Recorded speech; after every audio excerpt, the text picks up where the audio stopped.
ચલો ready start. પુરાવાનો કાયદો કલમ 32 કાઉન્સમાં એવિડન્સ એક્ટ કલમ 32 કાઉન્સ પૂરો. ઇન્ડિયન પિનલ કોડ કલમ 302/34, 120 બી અને 506.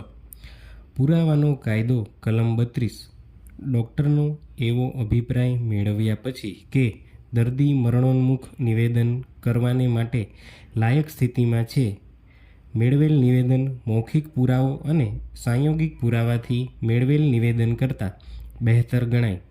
એક ગૃહિણીનું દાઝવાથી મૃત્યુ. મરનારે જણાવ્યું કે તેણી ચા બનાવતા દાઝી હતી.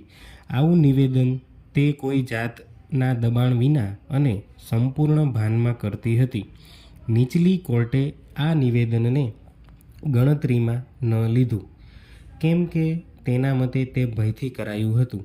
નીચલી કોર્ટે તેથી મરનારના પતિને, સસરાને અને સાસુને સાંયોગિક પુરાવાના આધારે તકસીરવાર ઠરાવ્યા. હાઈકોર્ટે મરણોન્મુખ નિવેદન પર આધાર રાખી આરોપીને કલમ 302/34, 120 બી અને 506 ઇન્ડિયન પિનલ કોડના આરોપોમાંથી મુક્ત કર્યા. પેરા. આ નિવેદનમાં જે જણાવ્યું તે જોતા તેની અવગણના કરવા જેવું ન હતું અને સુપ્રીમ કોર્ટના ચુકાદામાં કોઈ દખલ કરવાની ના પાડી. ફરિયાદીનો કેસ એવો છે કે મરનાર સ્ત્રી કંચન અરુણકુમારની પત્ની હતી.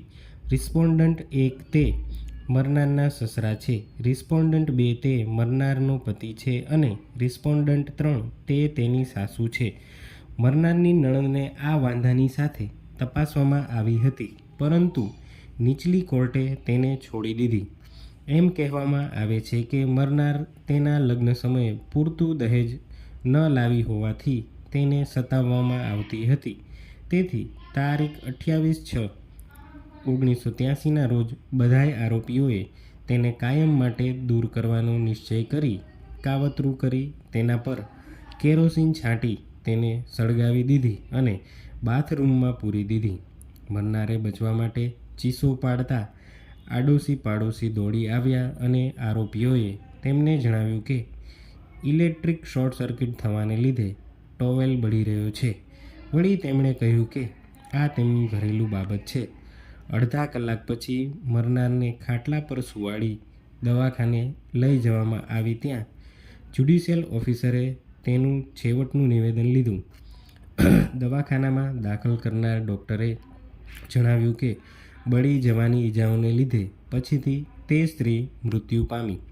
પોલીસે ઇન્ક્વેસ્ટ ભરી ફોરેન્સિક સાયન્સ લેબોરેટરીના ડિરેક્ટર ડૉક્ટરે ફોટા લઈ રફ સાઇટ પ્લાન તૈયાર કર્યો અને પોલીસે આરોપીઓ વગેરેની તપાસ કરી તેમના પર ચાર્જશીટ ભર્યું.